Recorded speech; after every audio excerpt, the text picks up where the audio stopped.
বিরত রেখে পবিত্র জুমার দিন জুমার সালাত আদায়ের জন্য সুযোগ করলেন। আমরা শুকরিয়া দান করছি আলহামদুলিল্লাহ। আমরা আবারও বিশ্ব মানবতার মুক্তির দূত সাইয়্যিদুল মুরসালিন খাতামুল আম্বিয়া বিশ্বনবী জনাব মুহাম্মদুর রাসূলুল্লাহ সাল্লাল্লাহু আলাইহি ওয়াসাল্লামের প্রতি দরুদ ও সালাম পেশ করি। সকলে পড়ি সাল্লাল্লাহু আলাইহি ওয়াসাল্লাম। মুআজ্জাজ মুহতারাম, আমরা এখন আরবি মাস অনুযায়ী, আরবি দিন অনুযায়ী সর্বশেষ জিলহজ মাসের আজকে প্রথম জুমা। এই জিলহজ মাসের প্রথম জুমাতে আমরা উপস্থিত হয়েছি। এটি জিলহজ মাস। এই জিলহজ মাসে মুসলমানদের, সারা পৃথিবীর মুসলমানদের একটি বৃহত্তম ইবাদত করা হয়ে থাকে, পালিত হয়ে থাকে, ফরজ বিধান, সেটি হলো হজ, পবিত্র হজ। এই হজ আদায় করা হয়ে থাকে। যেই হজ হলো মুসলমানদের পঞ্চম স্তম্ভ। ইসলাম ধর্ম যে 4টি বিষয়ের উপরে প্রতিষ্ঠিত হয়েছে, এই 5টি বিষয়ের মধ্যে 5 নম্বরে সর্বশেষ যে বিধান পালিত হয় সেটি হলো পবিত্র হজ। আল্লাহ তাআলা আমাদের যারা হজ করেছেন, দোয়া করি আল্লাহ সুবহানাহু ওয়া তাআলা প্রত্যেকের হজকে কবুল আর মঞ্জুর করে নেন। সকলে বলি আল্লাহুম্মা আমিন। যারা হজ করার সুযোগ হয় নাই, আমরা আল্লাহর কাছে কায়ামুলকে দোয়া করব আজকে যে রব্বুল আলামিন, এই মাস যে ইবাদতের নামে নামকরণ করা হয়েছে জিলহজ মাস, এই হজের মাস, এই মাসে আপনি আমাদেরকেও আপনার ঘর পবিত্র কাবা শরীফ, যে সেখানের ইবাদত করা, পবিত্র হজ আদায় করার তৌফিক আমাদেরকে আপনি দান করেন। সকলে বলি আল্লাহুম্মা আমিন। প্রিয় ভাইরা, আসুন, এই পবিত্র হজ সংগঠিত হয় মক্কা আল মুকাররমায়। সর্বপ্রথম কাবা শরীফের তাওয়াফ করত ফেরেশতারা, এরপরে জিন, তারপরে মানব জাতির মধ্যে সর্বপ্রথম এই কাবা ঘরের তাওয়াফ করেছেন আদি পিতা হযরত আদম আলাইহিস সালাম, হযরত নূহ আলাইহিস সালাম, হযরত শীস আলাইহিস সালাম এবং তার সন্তানেরা। এভাবে করে পৃথিবীর ইতিহাসে যত নবী রাসূল এসেছেন, সকল নবীরা এই কাবা শরীফের তাওয়াফ করেছেন এবং তার অনুসারীরাও যাদের সাধ্য হয়েছে এই কাবা শরীফের তাওয়াফ করেছেন, অর্থাৎ হজ আদায় করেছেন। সর্বশেষ হযরত ইব্রাহিম আলাইহিস সালাম, তার সময়ে এই কাবা শরীফ যখন তিনি আগমন করার পূর্বে কাবা শরীফ যখন ধ্বংস হয়ে গেল, আল্লাহ সুবহানাহু ওয়া তাআলা ইব্রাহিম আলাইহিস সালামের মাধ্যমে কাবা শরীফকে আবার পুনর্নির্মাণ করলেন, পুনরায় তিনি নির্মাণ করলেন এবং ইব্রাহিম আলাইহিস সালাম এবং তার সন্তান ইসমাঈল আলাইহিস সালাম উভয়ে মিলে কাবা শরীফের তাওয়াফ করলেন, হজ করলেন এবং অন্যান্য কাজগুলি তারা সম্পাদন করলেন। এই হজের দিনেই সংগঠিত হয়ে থাকে মুসলমানদের আরেকটি বড় ধরনের ইবাদত, যেটিকে বলা হয় শিআরুল ইসলাম, ইসলামের শিআর। সেটি হলো কুরবানি, নাহার, ইয়াউমুন নাহার। 10 জিলহজের দিন হলো, এই দিনটাকে বলা হয় ইয়াউমুন নাহার, অর্থাৎ কুরবানি করার দিন।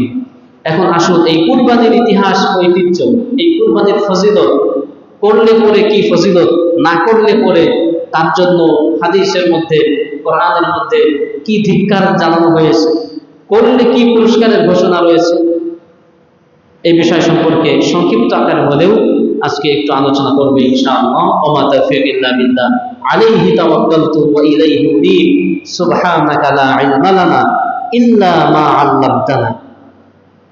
প্রিয় ভাইরা, পৃথিবীর বুকে যত নবী এসেছেন, হযরত আদম থেকে নিয়ে মুহাম্মদ সাল্লাল্লাহু আলাইহি ওয়াসাল্লাম পর্যন্ত সকল নবীদের প্রতি আল্লাহ তাআলা কুরবানি করার বিধান রেখেছিলেন। সকল নবীরা এবং তার উম্মতেরা কুরবানি করেছেন, কিন্তু সকলের পদ্ধতি এক ছিল না। সময়ের চাহিদা অনুপাতে আল্লাহ সুবহানাহু ওয়া তাআলা এক এক জামানায় এক এক নবীদের মাধ্যমে এক এক ধরনের কুরবানির পন্থা চালু রেখেছিলেন। এই কুরবানি সর্বপ্রথম আদায় করেন আমাদের আদি পিতা হযরত আদম আলাইহিস সালামের দুই সন্তান হাবিল এবং কাবিল। সেই ইতিহাস আল্লাহ তাআলা কোরআনে কারীমের মধ্যে বলেছেন যে হাবিল কাবিলের কুরবানির ধরন কেমন ছিল, তাদের কুরবানিটি কেমন ছিল। ইতিহাস সাক্ষী দেয়, কোরআনে কারীমের মধ্যে আল্লাহ রাব্বুল আলামিন বলছেন, শোনো, আদম আলাইহিস সালামের জোড়ায় জোড়ায় সন্তান জন্মগ্রহণ করত। একটা ছেলে একটা মেয়ে, একজোড়া, একটা ছেলে একটা মেয়ে, এভাবে তার সন্তান হতো। কারণ তখন তো পৃথিবীতে কোনো মানুষ নাই, সর্বপ্রথম আদম এবং হাওয়া জান্নাত থেকে এসেছেন, পৃথিবী আবাদ করা লাগবে। আল্লাহ তাআলা পৃথিবীতে এভাবে কোটি কোটি মানুষ ছড়িয়ে দিবেন তাদের দুজনের মাধ্যমে। তো যদি শুধু ছেলে সন্তান হয় তাহলে তো বংশবৃদ্ধি হবে না, আবার যদি মেয়ে সন্তান হয় তাহলে বংশবৃদ্ধি হবে না, মানুষের বৃদ্ধি হবে না। সেজন্য রব্বুল আলামিন সিস্টেম করে একই সময়ে একটি সন্তান ছেলে সন্তান এবং আরেকটি কন্যা সন্তান দান করতেন। এই বছরে যে কন্যা সন্তান জন্মগ্রহণ করল এবং বিগত বছরে যে ছেলে সন্তান জন্মগ্রহণ করেছিল, এভাবে করে জড়াই জড়াই আল্লাহ রাব্বুল আলামিন বিবাহ করার। আওয়াজ বেশি হচ্ছে।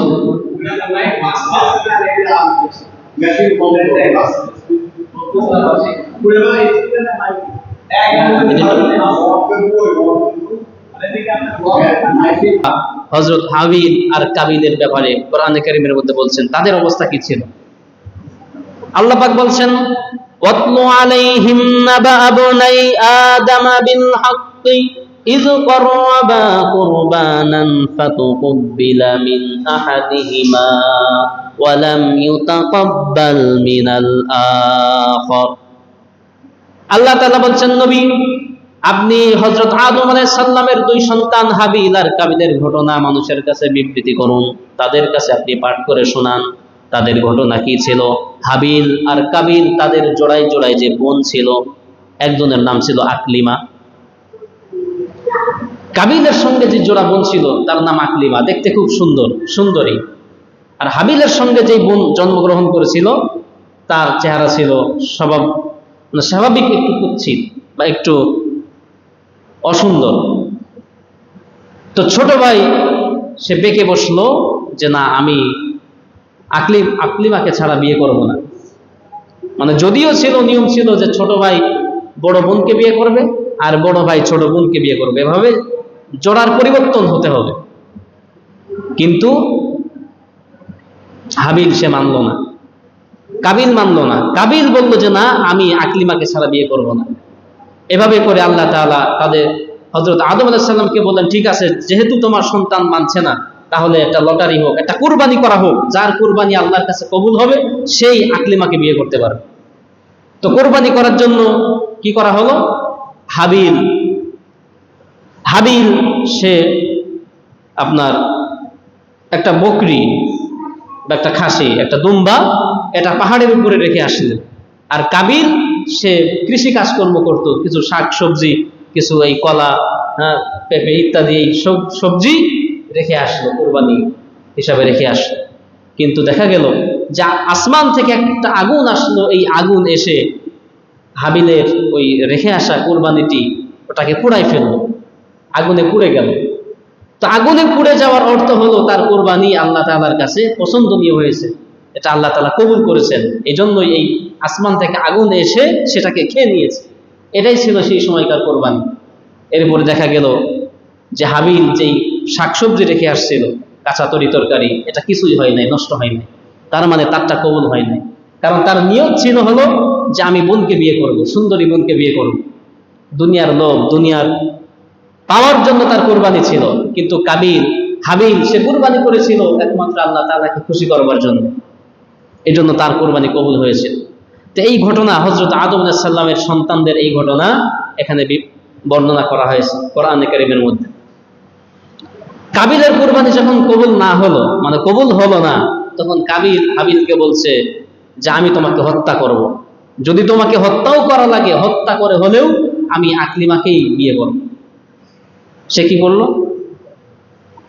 তখন হাবিল বলছে, লাইম বাসাত্তা ইলাইয়া ইয়াদাকা লিতাকতুলানি মা আনা বিবাসিতি ইয়াদিয়া ইলাইকা লিয়াকতুলাক ইন্নী আখাফুল্লাহ রাব্বাল আলামিন। হাবিল বলছে, ভাই তোমার শক্তি বেশি, সামর্থ্য বেশি, বুদ্ধিও হয়তো বেশি, তুমি আমাকে চাইলেই মারতে পারো, আমাকে হত্যা করতে পারো। লাইম বাসাত্তা ইলাইয়া ইয়াদাকা, যদি হত্যা করার জন্য তুমি আমার দিকে অগ্রসর হও, আমি তোমাকে হত্যা করব না, কারণ আমি আখাফুল্লাহ রাব্বাল আলামিন, আমি আল্লাহকে ভয় করি, আমি বিশ্বজগতের রবকে ভয় করি, আল্লাহর ভয় আমার অন্তরের মধ্যে আছে, আমি তোমাকে হত্যা করব না। তুমি চাইলে আমাকে মারতেও পারো, কাটতেও পারো, তোমার ক্ষমতা আছে, তোমার শক্তি আছে, তুমি ইচ্ছা করলে করতে পারো, আমি করব না। হলো তাই, কাবিল সুযোগ বুঝে একটা পাথর নিয়ে তার মাথায় সজোরে আঘাত করলো, মাথা ফেটে ফিনকি দিয়ে রক্ত বের হয়ে হাবিল তিনি জমিনের উপরে পড়ে গেলেন, তিনি মৃত্যুবরণ করলেন। ভাইয়ের লাশ কি করবে? তখনও তো কবর দেওয়ার কোনো সিস্টেম হয় নাই, আগুনে পোড়াবার কোনো সিস্টেম হয় নাই, পৃথিবী কেবল শুরু, তখন তো এই সিস্টেমগুলি ছিলই না। লাশ নিয়ে খুব দুশ্চিন্তায় আছে, কান্না করতেছে, হাই হাই করলাম কি, শয়তান আমাকে এই ধোকার মধ্যে ফেলেছে, কি করলাম, ভাইকে হত্যা করলাম, অনুতপ্ত হয়েছে, লাশ নিয়ে বসে আছে।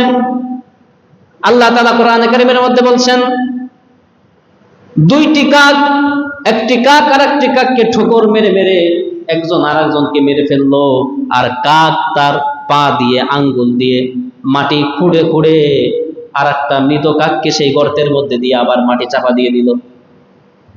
একটা কাক আর একটা কাককে মাটি চাপা দিয়ে দিল, অর্থাৎ কবর দিল। কিন্তু ভাইয়ের লাশ নিয়ে কান্না করতেছে, কি করব বুঝে আসছে না। তখন কাবিল বলছে, হাই হাই কি করলাম, আমি তো একটা পাখির থেকেও অধম, একটা কাক থেকেও আমি অধম। কাক মৃত লাশকে কি করতে হয় সে জানে, যে কবর দিতে হয়, আর আমি ভাইয়ের লাশ নিয়ে কান্না করতেছি, কি করব এটাই আমি বুঝি না। তার মানে আমি এত গর্ধব যে একটা পাখির কাছে আমি হার মেনে গেলাম। যাই হোক, তো এভাবে করে সর্বপ্রথম আল্লাহ তাআলা কোরবানির সিস্টেম চালু করলেন হযরত আদম আলাইহিস সালামের দুই সন্তান হাবিল আর কাবিলের মাধ্যমে। সেই সময় সিস্টেম ছিল কবুল হলে সেটা আগুন এসে খেয়ে নিত। আমাদের এখন তো ওই সিস্টেম নাই, এখন কবুল হলেও বোঝা যাচ্ছে না কারটা কবুল হলো, কবুল না হলেও বোঝার কোনো উপায় নাই কারটা কবুল হলো। কিন্তু কিছু সিস্টেম আছে, সেই সিস্টেমের মধ্যে যদি আপনার কোরবানি না আসে তাহলে কবুল হবে না। যেমন নিয়ত ঠিক থাকা, নিয়ত সহি হওয়া, যেই সম্পদ দিয়ে কোরবানি করছেন সেই সম্পদ হালাল হওয়া, এবং লোক দেখানোর কোনো উদ্দেশ্য না থাকা, মানুষের কাছে বাহ না পাওয়া, যে হাটের মধ্যে সব থেকে বড় গরু আমি কিনলাম, মানে এইরকম মারহাবা পাওয়া, বা মানুষের কাছে ভাইরাল হওয়া, ইত্যাদি ইত্যাদি যদি মন মানসিকতা না থাকে এবং খালেস ভাবে আল্লাহকে সন্তুষ্টি করার জন্য যদি কোরবানি হয়, তবে তার কোরবানি কেবল আল্লাহ তাআলার কাছে কবুল হবে।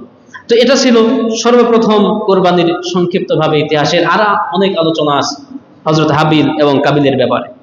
এরপরে আমরা যে কোরবানি করি, এই কোরবানির প্রচলন, এই কোরবানির প্রবর্তক ছিলেন সাইয়্যিদুনা হযরত ইব্রাহিম আলাইহিস সালাতু ওয়াস সালাম।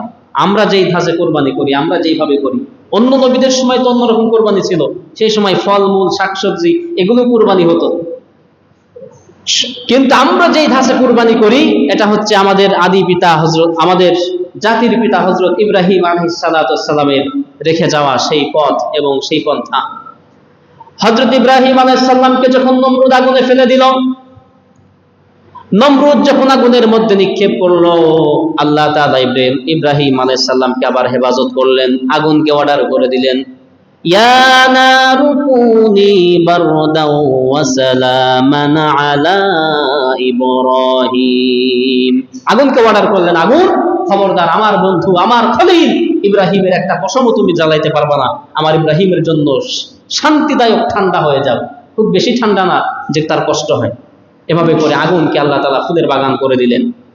এই ঘটনা দেখলো হযরত সারা আলাইহিস সালাতু ওয়াস সালাম, যে ইব্রাহিম সে আগুনে পুড়ছে না, সে ওখানে আরামেই আছে, তিনি তার উপর ঈমান আনলেন। যখন আগুন থেকে তাকে বের করা হলো, যখন আগুন নেমে গেল বা সেখান থেকে তাকে বের করানো হলো, তখন ইব্রাহিম আলাইহিস সালাম আল্লাহ তাআলার নির্দেশে বললেন যে আমি ইরাকে আর থাকবো না, এই বাবেল শহরে আমি আর থাকবো না, এইখানে থেকে আল্লাহ তাআলার দিন মানাও কঠিন, আর এই এলাকার মানুষ আল্লাহ তাআলাকে তো মানেই না, এখানে থাকা হবে না। তিনি তখন বললেন, ইব্রাহিম আলাইহিস সালাম বললেন, আমি চললাম ইলা সিরাতিম মুস্তাকিম। ইব্রাহিম আলাইহিস সালাম বললেন যে আমি এই দেশে আর থাকবো না, আমি এখান থেকে চলে গেলাম, অন্য জায়গায় চলে যাব। তিনি ইরাক থেকে সিরিয়া হয়ে এই বিভিন্ন অঞ্চল হয়ে মক্কার কাছাকাছি একটা জায়গায় তিনি অবস্থান নিলেন।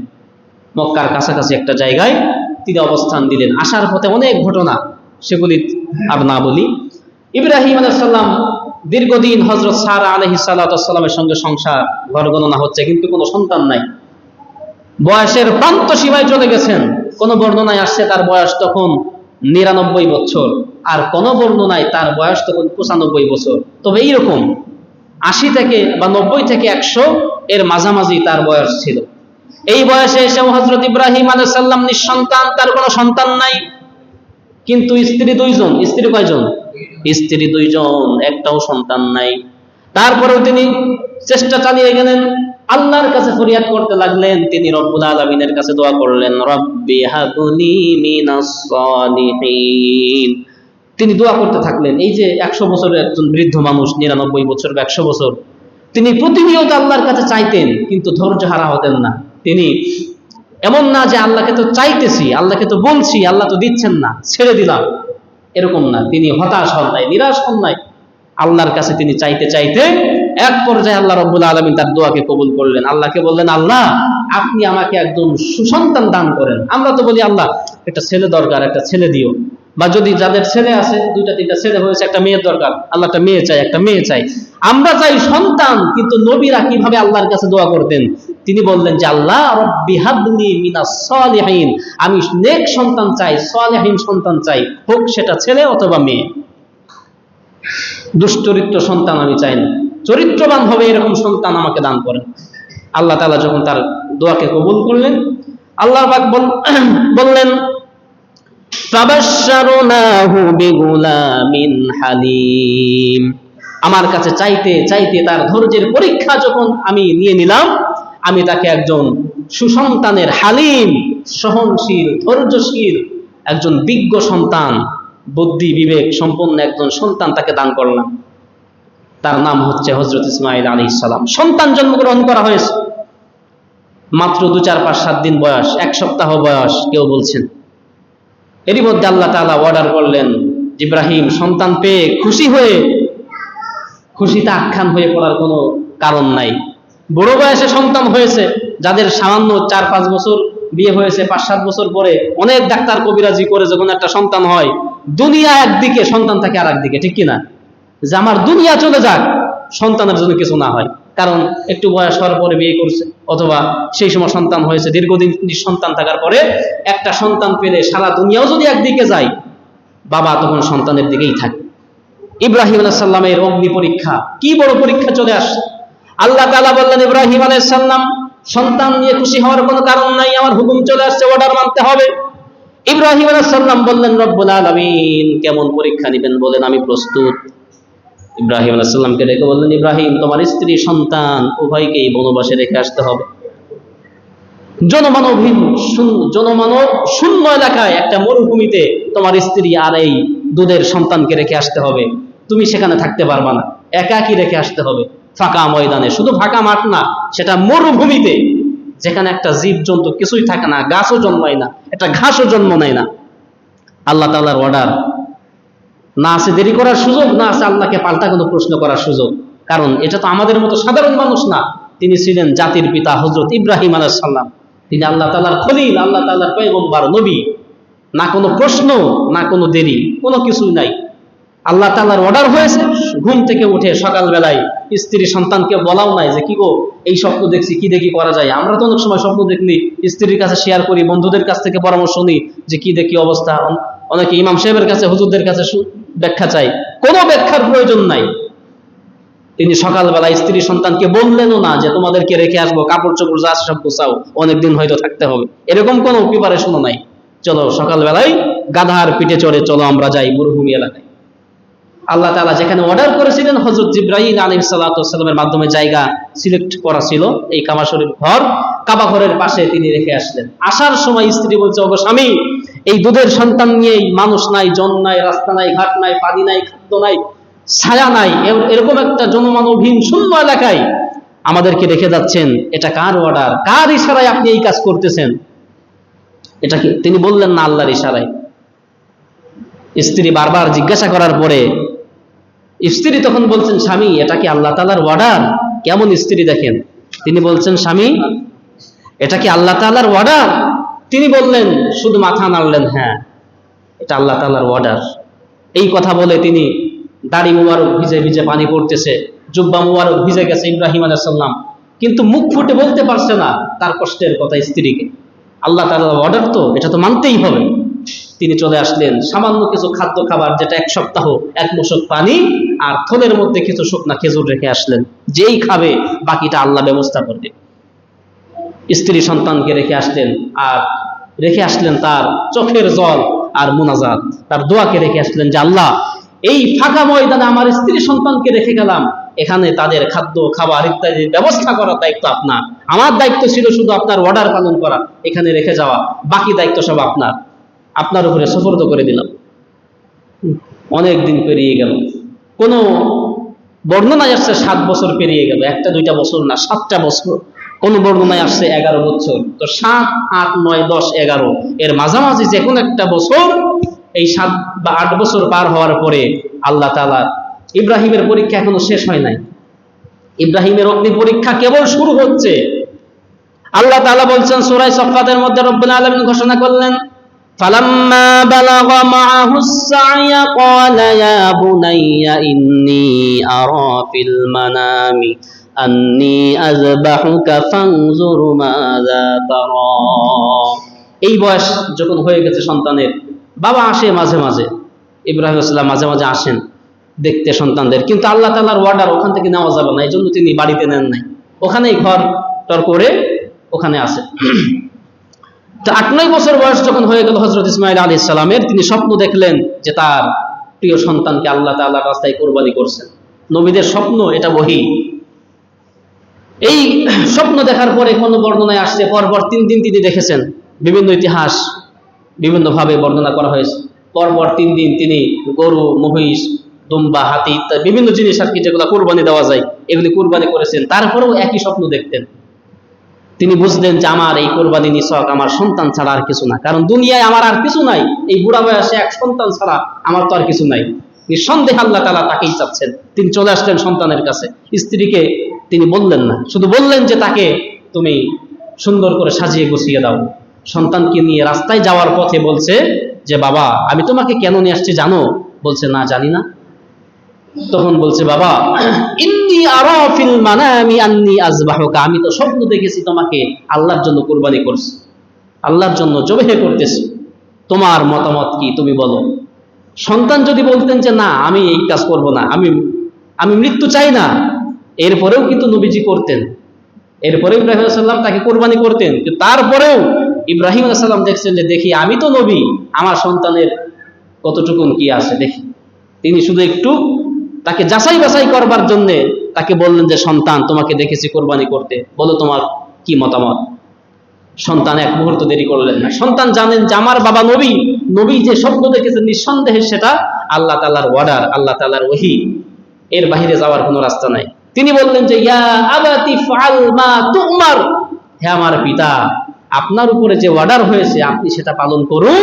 সাতাজিদুনি ইনশাআল্লাহু মিনাস সাবিরিন, আল্লাহ যদি চাই তবে আপনি আমাকে ধৈর্যশীল পাবেন, আমি ধৈর্যশীলদের অন্তর্ভুক্ত থাকব, আমি ছুটাছুটি করব না, আপনার কাছে আমি মাপ চাইবো না, এখান থেকে পালাবো না, আপনার উপরে যে অর্ডার আসছে আপনি সেটাই করুন। ইতিহাস লেখে বাবাকে মৃত্যুর আগে বললেন কুরবানি হওয়ার আগে যে বাবা আপনার চোখ 2টি কাপড় দিয়ে বেঁধে নিন, আমার পা 2টি রশি দিয়ে বেঁধে দিন, আমার হাত 2টা বেঁধে দিন, এভাবে করে বিভিন্ন অনুনয় বিনয় করলেন। আমার রক্ত মাখা জামাটি আমার মায়ের কাছে পৌঁছে দিন, কারণ আমার মা তো জানে না যে আমি আল্লাহর রাস্তায় কুরবানি হয়ে যাচ্ছি, অন্তত আমার মা আমার রক্ত মাখা জামাটা হলেও সেটা বুকে নিয়ে তিনি সান্ত্বনা পাবেন যে আমার সন্তানের বন্ধু আমার কাছে আছে। এভাবে করে সব কাজ প্রস্তুত। শয়তান বিভিন্ন জায়গা থেকে ধোঁকা দিচ্ছে।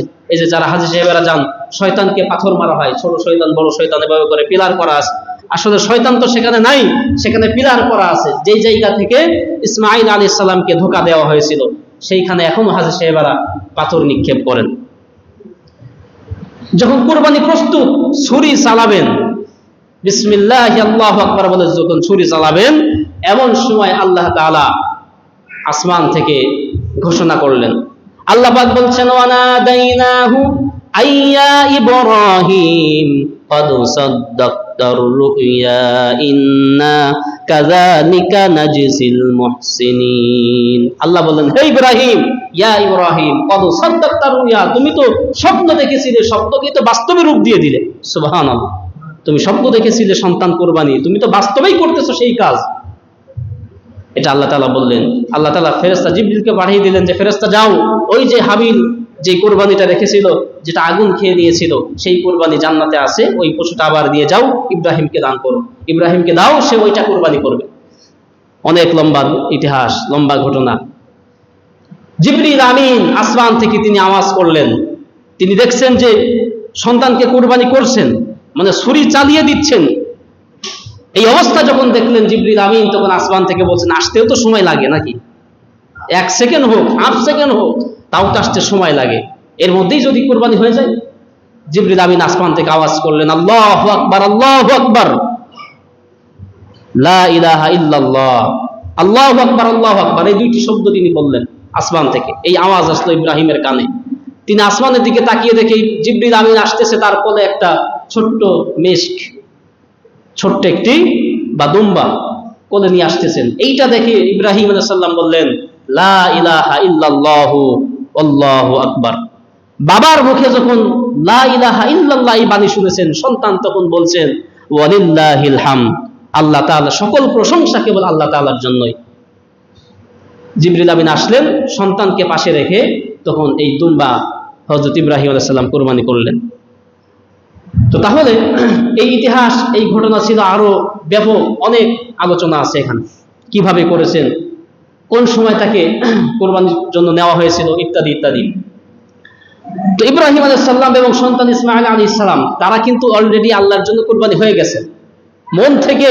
ইব্রাহিম নবীও কোরবানি করে দিয়েছেন মন থেকে, যদিও এটা বাস্তব হয় নাই।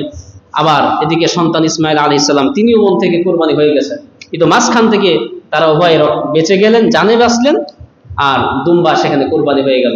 তো এই জন্য জিলহজ মাসের আর একটি বিশেষ আমল হলো যে 9 জিলহজ ফজর থেকে নিয়ে আপনার 13ই জিলহজ আসরের নামাজ পর্যন্ত তাকবীরে তাশরিক করতে হয়। এটা মুখস্থ আছে আপনাদের? একটু পড়েন, আল্লাহু আকবার, আল্লাহু আকবার, লা ইলাহা ইল্লাল্লাহু আল্লাহু আকবার, আল্লাহু আকবার, ওয়ালিল্লাহিল হামদ। আবার আল্লাহু আকবার, আল্লাহু আকবার, লা ইলাহা ইল্লাল্লাহু আল্লাহু আকবার, আল্লাহু আকবার, ওয়ালিল্লাহিল হামদ। এই তাকবীরে তাশরিক প্রতি ফজর নামাজের, মানে ফরজ নামাজের পরে সালাম ফেরানোর পরে অন্তত একবার উচ্চ স্বরে পড়বেন, এবং মহিলারা নিম্ন আওয়াজে এই দোয়া পড়তে হয়। এই মোট 23 ওয়াক্ত নামাজে এই দোয়াটি পড়তে হয়। এখন আসুন, এটা ছিল ইব্রাহিম আলাইহিস সালামের কুরবানি। আমাদের কুরবানিটাও ইব্রাহিমের কুরবানির মতো না হলেও অন্তত তার কাছাকাছি যাওয়ারও, কাছাকাছি হলেও চেষ্টা করতে হবে সেই কুরবানি করার, অন্তর থেকে, মন থেকে কুরবানি করার। আপনি যদি হারাম টাকা দিয়ে কুরবানি করেন, জনকে জানতে চেয়েছেন বিভিন্ন বিষয় কুরবানি সংক্রান্ত মাসআলা, আপনি যদি হারাম টাকা দিয়ে কুরবানি করেন, সুদের টাকা, ঘুষের টাকা, অথবা মারিং কাটিং করার টাকা, সরকারি সম্পত্তি বিক্রি করার অবৈধ টাকা, এই টাকা দিয়ে যদি কুরবানি করেন, লাখ টাকা কেন, কোটি টাকার কুরবানি হলেও আল্লাহর কাছে এই কুরবানি পৌঁছবে না। আপনার থাকতে হবে। হ্যাঁ, অনেক মানুষের আছে যারা হালাল উপার্জনও আছে, হারামও আছে। এখন আপনি যখন কুরবানি করবেন, আপনাকে এটা ভেবে চিন্তে করতে হবে যে আমার যেই সাইড থেকে হারামটা আসে, সেটা দিয়ে আপনি কুরবানি পশু কিনতে পারবেন না, বা কুরবানি পশুকে যেটা খাওয়াবেন, খড়, পানি, খোল ইত্যাদি, এগুলিও করতে পারবেন না। আপনার যেখানে হালাল টাকা আছে, সেই টাকাই একটা খাসি হোক, ছোট্ট একটা যদি ছাগলও হয় 7,000 8,000 টাকা, এটা দিয়ে হলেও আপনি কোরবানি সারেন। তাই বলে আপনি হারাম টাকা হালাল টাকা একসঙ্গে মিক্স করে এরপরে বড় বড় কোরবানি করবেন, এই কোরবানি গোশত খাওয়া ছাড়া আর মানুষ দেখানো ছাড়া আল্লাহর কাছে কোনো ফায়দা হবে না। দেখুন কুরবানি করার কত ফজিলত। আল্লাহর নবী সাল্লাল্লাহু আলাইহি সাল্লামের কাছে সাহাবীরা প্রশ্ন করলেন, ইয়া রাসূলুল্লাহ, মা হাযিহিল আদাহি, এই কুরবানিটা কি জিনিস? নবীজি বললেন, সুন্নাতু আবিকুম ইব্রাহিম, এটা হচ্ছে আমাদের পিতা হযরত ইব্রাহিম আলাইহিস সালামের সিলসিলা, তার সুন্নাত, তার তরিকা। তো বলছে, সাহাবীরা জিজ্ঞাসা করছেন, ইয়া রাসূলুল্লাহ, এই কুরবানি করলে আমাদের কি লাভ হবে? নবীজি বললেন, বিকুল্লি শাআরাতিন হাসানাতুন, কুরবানি পশুর প্রত্যেকটি পশমের বিনিময়ে একটি করে নেকি আল্লাহ তাআলা দান করবেন। সুবহানাল্লাহ। একটা ছাগল করবেন, তার যে পরিমাণ পশম সেই পরিমাণ নেকি। একটা গরু করবেন, মহিষ করবেন, পরিমাণ মতো নেকি হবে। সাহাবীরা মানে এরকম মানে আজব কিছু কথা তো একটু বিশ্বাস করতে গেলেও একটু কষ্ট হয়, বা মেনে নিতে একটু কষ্ট হয়। সাহাবীরা বললেন, ইয়া রাসূলুল্লাহ, এটা কিভাবে সম্ভব? ফাসৌফ, সৌফ মানে হলো যেই পশুর শরীরে একদম জড়া ঘড়া হয়ে অতিরিক্ত পশম থাকে, যেমন ভেড়া, দুম্বা ইত্যাদি। তো তাহলে তাদের শরীরে যে পরিমাণে পশম আছে সেই পশম পরিমাণ হবে? নবীজি সাল্লাল্লাহু আলাইহি ওয়াসাল্লাম বললেন যে ফাসৌফ, অবশ্যই যার শরীরে যেই পরিমাণ পশম আছে, সেটা ছোট হোক বড় হোক, অল্প হোক বেশি হোক, সেই পরিমাণ নেকি আল্লাহ তাআলা তার আমলনামায় দান করবেন। শুধু এখানেই শেষ নয়, আল্লাহ নবী সাল্লাল্লাহু আলাইহি ওয়াসাল্লাম হাদিসের মধ্যে বলছেন, কুরবানি করলে পরে ফাইন্নাহু ইয়াতি ইয়াউমাল কিয়ামাতি বিকুরুনিহা, কুরুন মানে হলো কর্নুন অর্থাৎ শিং, এই কুরবানির পশু তার শিং, ইয়াতি ইয়াউমাল কিয়ামাতি বিকুরুনিহা ওয়া আশআরিহা ওয়া আজলাফিহা, তার হাড্ডি এবং তার শরীরের পশম, তার পায়ের খুর, এগুলি নিয়ে কিয়ামতের দিন এই পশু উপস্থিত হবে আল্লাহর দরবারে, যে আল্লাহ, আমাকে আপনার অমুক বান্দা আপনার রাস্তায় উৎসর্গ করেছিল, কুরবানি করেছিল। এভাবে করে কুরবানির পশু এই জন্য সব থেকে নাদুস নুদুস ভালো পশু, ছোট হোক সাইজে কিন্তু দেখতে একটু সুন্দর, শিং আছে, দেখতে অনেক ভালো, এরকম দৃষ্টিনন্দিত কিছু পশু আল্লাহ তাআলার রাস্তায় কুরবানি করা, এটাই হলো উচিত। অনেক টাকাতে কুরবানি কিনলাম কিন্তু দেখতে খুব মার্জিত না, দেখতে খুব ভালো না, যে এরকমটা না করাই উচিত। তবে করলে পরে কুরবানি হয়ে যাবে। তবে উত্তম হলো সব থেকে দেখতে চেহারা চোরক ভালো, এরকম ভালো পশু কুরবানি করা, এটাই হলো নবীজির সুন্নাত। আর কুরবানির অনেকে আছেন দেখবেন সামর্থ্য আছে, সারা বছর টাকা 500 টাকা 200 টাকা দিয়ে দিয়ে দেখা যায় যে রোজার ঈদে বিভিন্ন তারা পশু কিনে গোশত ভাগ করে নেন, কিন্তু কোরবানির ঈদে এসে এই বিষয়টা আমাদের হারিয়ে যায়। আপনি প্রতি মাসে, প্রতি সপ্তাহে বা মাসে কিছু টাকা এক জায়গায় করে করে দেখবেন বছর শেষে 5-7 হাজার টাকা হয়ে যাবে একটা ছাগল কেনার, ছোট একটা যদি মাদি ছাগল যেটা বলা হয়, এই ছাগল অন্তত আপনার হয়ে যাবে একটা কোরবানি করে ফেললেন। অনেকে বিভিন্ন ঋণ দেখায়, এই ঋণ আছে সেই ঋণ আছে, হুজুর কোরবানি কি হবে? কেন হবে না? ঋণ করে যদি বাড়ি করতে পারেন হতে পারে, আর ঋণ করে একটা ছাগল কোরবানি দিলে কোরবানি হবে না? কোথায় পেয়েছেন এই কথা? ঋণ করে আপনি সব করতে পারছেন, ঋণ করে একটা কোরবানি দিলে কে বলছে কোরবানি কবুল হবে না? তবে হ্যাঁ, সুদি টাকা নিয়ে, যে ব্যাংক থেকে টাকা লোন নিয়ে অথবা কারোর থেকে আপনি সুদিয়ে নিয়ে কোরবানি করলেন, এই কোরবানি হবে না। তবে স্বাভাবিকভাবে যদি কেউ চাই যে আমার হাতে এখন কোরবানির টাকা নাই, তবে আমি 2-4 মাস পরে বা 2-4 দিন পরে আমার কাছে টাকা আসবে, এরকম যদি সম্ভাবনা থাকে, তাহলে অবশ্যই এই ব্যক্তিও কোরবানি করবেন। কোরবানি না করার ব্যাপারে আল্লাহ নবী সাল্লাল্লাহু আলাইহি ওয়াসাল্লাম বলছেন, মান ওয়াজাদা সাআতান লিআইয়ুদহিয়া ফালাম ইউদহা ফালা ইয়াকরাবান্না মুসাল্লানা, যে ব্যক্তি সামর্থ্য থাকা সত্ত্বেও কোরবানি করলো না, সেজন্য আমাদের ঈদগাহের কাছেও না আসে। এই জন্য বিষয়টি খুবই গুরুত্বপূর্ণ। যারা কোরবানি করবেন ভেবে চিন্তা করবেন, একমাত্র মানুষ দেখানোর জন্য নয়, আল্লাহকে রাজি এবং খুশি করবার জন্য। আর দ্বিতীয় কথা, একটা মাসআলা আসছে যে কাদের পেছনে নামাজ শুদ্ধ হয় এবং কাদের পেছনে নামাজ শুদ্ধ হয় না। আসলে বিষয়টি হলো, সর্বপ্রথম আমাদেরকে দেখতে হয় যে সূরা কিরাত, যদি সূরা কিরাত শুদ্ধ হয়, অবশ্যই এই ব্যক্তির পেছনে নামাজ আদায় হয়। বিভিন্ন সময় হয়তো ইমাম সাহেব না থাকতে পারেন, যেখানেই হোক না কেন, এই মসজিদ হোক অন্য মসজিদই হোক, ইমাম সাহেব যদি না থাকে, তাহলে দেখতে হবে আপনাদের মধ্যে যারা উপস্থিত মুসল্লিদের মধ্যে 3 জন যদি উপস্থিত থাকে, 3 জনের মধ্যে সূরা কিরাত কার বেশি ভালো, তাকে দিতে হবে ইমামতির জায়গায়। যদি 5 জন থাকে, 5 জনের মধ্যে কার সূরা কিরাত সুন্নতি লেবাস কার বেশি ভালো, তাকে দিতে হবে ইমামতির জায়গায়। যদি 20 জন থাকে, তাদের মধ্যে ধারণা মাফিক যে কার সূরা কিরাত ভালো আছে, তাকে দিয়ে নামাজটা আদায় করতে হবে। কিন্তু তাই বলে আপনি ইমাম সাহেব না থাকলে, অথবা হাফেজ সাহেব, মাওলানা সাহেব, মুফতি সাহেবের যদি না থাকেন, আপনি জামাতে নামাজ আদায় করলেন না, এটা আপনার 2টা গুনাহ হলো। একটা হলো জামাত ছাড়লেন, আর একটি হলো যাকে সাধারণ মুসল্লিরা বা সাধারণ মানুষ যাকে সিলেক্ট করেছে ইমাম হিসাবে, তাকে আপনি অবজ্ঞা করলেন। এই জন্য বিষয়টা আর অনেক আলোচনা ছিল এই নামাজের ব্যাপারে, কিন্তু সময় সংক্ষিপ্ততার কারণে এই বিষয়টি হয়তো পরিষ্কারভাবে বলতে পারলাম না। তবে এতটুকুন আমাদের জানা থাকা উচিত যে ইমাম সাহেবও মানুষ, সে যেখানকারই হোক না কেন, তারও প্রয়োজন থাকতে পারে, অনেক সময় ঘুম না ভাঙতে পারে, কাপড় শরীর পরিষ্কার না থাকতে পারে, পরিচ্ছন্ন না থাকতে পারে, পবিত্র না থাকতে পারে, রাস্তায় কোনো বিপদ হতে পারে। এই বিষয়গুলি মাথায় রেখে আমাদের ভেবে চিনতে মিলেমিশে আমাদেরকে চলতে হবে। সেটা মসজিদ হোক, মন্দির হোক, গির্জা হোক, প্যাগোডা হোক, যাই হোক না কেন, সব জায়গায় যদি আমরা, আল্লাহ তাআলা কোরআনে কারীমের মধ্যে বলছেন যে ওয়াতাসিমু বিহাবলিল্লাহি জামিআ ওয়া লা তাফাররাকু, সমস্ত পৃথিবীবাসীকে বলছেন যে তোমরা এক হয়ে চলো, মুসলমানদেরকে বলছেন। আর আমরা একটা মসজিদে 20 জন মানুষ, সেখানে যদি 3 গ্রুপ হয়ে যায়, তাহলে সেই প্রতিষ্ঠান, সেটা ধর্মীয় হোক অধর্মীয় হোক, শিক্ষা প্রতিষ্ঠান হোক, সেটা বেশি দিন টেকসই হয় না। ইবাদতের মূল যে আপনার ইবাদতের যে মূল স্বাদ, সেটা হলো অন্তরে ঘৃণা না থাকা, অহংকার না থাকা। মসজিদের মতো জায়গায় এসেও যদি আমরা অহংকার দেখাই কাউকে, বা কোনো ব্যক্তির উপরে যদি ঘৃণা করি, কারোর পাশে দাঁড়ালাম না, হ্যাঁ, আপনার পাশে আপনি দাঁড়ালেন না, আপনার পাশে আমি দাঁড়ালাম না, আর একজন আমাকে সালাম দিল না, ঘৃণা করে, অথবা তার প্রতি অহংকার বশত করলেন না, তাহলে এইরকম ইবাদত, এই দিল নিয়ে, এই পচা হৃদয় নিয়ে আল্লাহর সামনে দাঁড়াবেন, আর আল্লাহ আপনার এই পচা দিলের ইবাদত গ্রহণ করবেন, এতটা ফকির নিয়ে আল্লাহ তাআলা না, এতটা অরুচি না আল্লাহ তাআলা। আল্লাহ তাআলা বলছেন ইন্নাল্লাহা জামিল, আমি আল্লাহ সুন্দর, ইউহিব্বুল জামাল, আর আল্লাহ তাআলা সবসময় সুন্দর জিনিস, সবসময় পরিষ্কার পরিচ্ছন্ন জিনিসটাই তিনি পছন্দ করেন। এজন্য আমাদের হৃদয়ের মধ্যে অহংকার, ঘৃণা এগুলি পুষে রাখা, এটা আমাদের ইবাদতের বিঘ্ন ঘটাবে, ইবাদত আল্লাহর কাছে পৌঁছাবে না। আল্লাহ তাআলা আমাদের সকলকেই কবুল করুন, আমিন। আল্লাহ তাআলা আমরা যারা কুরবানি করব, প্রত্যেকের কুরবানিকে কবুল করে নিন, আমিন। ওয়া আখিরি দাওয়ানা আনিল হামদুলিল্লাহ। সুন্নাত যারা পড়েন নাই, 4 রাকাত কাবুল জবান নামাজ।